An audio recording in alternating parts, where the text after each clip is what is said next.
an interesting one. This one has radicals on both sides. That's cool, right? No big deal, right? Especially because it's only 2 radicals. We have 2 radicals and another number, then it gets a little bit harder, okay? But at this point, we're totally good. So, what are we going to do? Square both sides, right? So we square both sides. We're going to have the square root of 2x plus 3. We'll square that side. And we'll square r. Square root of x plus 4. And of course, you'll start to get a hang of it. I'm showing a lot of work. Some of this stuff you'll probably be able to skip. Not that I recommend skipping steps, but you could just write the little squared up on the original one or something. Okay, so looking good so far, right? Again, kind of linear.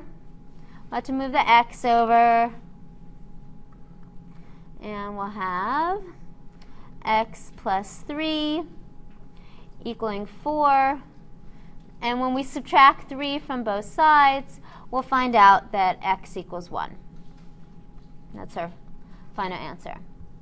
Now, when you have radicals on both sides, there's a different kind of extraneous solution that will come up, okay? This one's going to work, but you'll see in my next example that sometimes when you have radicals on both sides, that there might end up being an extraneous solution. So let's just always check so we understand what's going on. Okay, so we're going to plug the 1 in. Now the x appears in 2 different places. We haven't really seen that yet, but we will soon. Okay, so the x appears in both places. So you want to put the 1 in both places. And you can see that we have 2 times 1 plus 3. That's going to be square root of 5. And of course 1 plus 4, that's square root of 5. Now these square root of 5s, they're not perfect squares or anything like that, but that's okay. Square root of 5 still equals square root of 5. And we're fine, right? We're totally fine.